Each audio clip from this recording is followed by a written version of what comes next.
बुजुर्ग। जी जनाब। सुनील ने सिगरेट लगाई, बुजुर्ग को भी लगावाई और गाड़ी स्टार्ट करके चल दिया। सुनील रूम पर पहुंचा। 2 पैग जो लगाए थे उनका भी असर सिर से उतर ही रहा था कि मन में मोह फ्रीज में रखी बियर के लिए जाग पड़ा। चाहत भी थी वैसे आराम से सब दुनियादारी भूल के सोने की। बियर, सिगार और किताब के बदलते पन्नों के बीच खुद की ही महफिल जारी थी।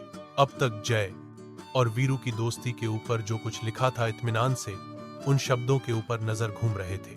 सोच भी थी कि काम के साथ इस कहानी का अंजाम दे पाऊंगा या अधर में ही लटकी रहेगी। सोचते सोचते कब झपकी लग गई। सुबह फोन की घंटी से ही आंख खुली जब घर से फोन आया हाल चाल पूछने के लिए कि खबर वाले की खैर, खबर का कुछ पता ही नहीं कहाँ है जनाब। परिवार के साथ बात चीत के बाद सुनील फिर ऑफिस पहुंचा। सियासी सरगर्मियों का माहौल गर्म था। वोटिंग चल रही थी।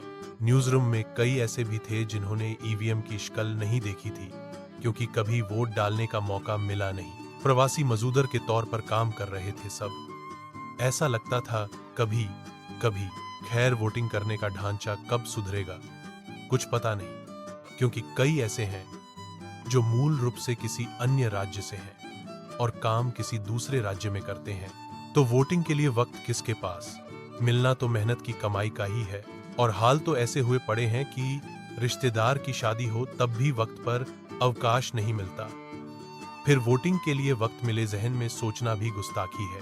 सारा दिन न्यूज रूम में वोटिंग के आंकड़े चलते रहे। शाम को वीरू साहब का फोन आया। वीरू, सुनील अब तो सब सही है, वोटिंग हो गई। बैठे फिर शाम को। सुनील, जी बिल्कुल, वैसे भी कल रात का तोड़ अभी सिर ही है। जरूरी है, बैठते हैं वीरू।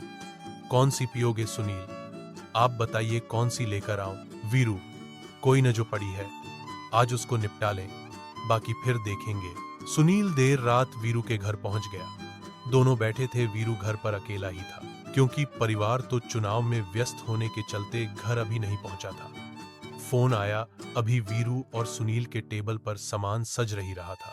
हेमा ने बोला, आज घर नहीं आएंगे, चुनाव की वजह से थकावट बहुत है, फार्म हाउस पर ही बच्चों के साथ रुक रही हूं। वीरू ने भी खुशी से फोन काटा क्योंकि अब स्थिति घर वाले घर नहीं, हमें किसी का डर नहीं पैदा हो गई थी। इससे पहले सुनील वीरू से कुछ पूछता या बोलता, वीरू ही सुनील से बोला, चल ऐसा कर, एक बोतल और मंगवा ले, आज जम के पिएंगे और तेरी कहानी भी पूरी करेंगे।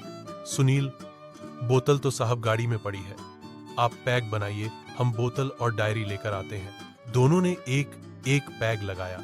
लेकिन बात जय और वीरू के किस्सों से नहीं, सियासत के परिवेश से शुरू हुई। वीरू और सुनील ने कुछ वक्त अपनी ही सनसंद बनाए रखी। बाद में रुख कहानी का तरफ करने वाले थे, लेकिन माहौल कुछ सही नहीं था। वीरू कहनी बोलने लगा, लेकिन सुनील ने सुनने से मना कर दिया। सुनील साहब, आप रहने दो अभी, क्योंकि आपके तो कई किस्से हरे हो जाएंगे, लेकिन अब मेरी लिखने की स्थिति नहीं है। वीरू, जी पत्रकार साहब सही बोलते हो। सुनील, पत्रकार अभी कहाँ? सर अभी तो सीख रहा हूं। वीरू, बस सीखने की बात कहकर ही किसी दिन किसी की अच्छी लगावा दोगे?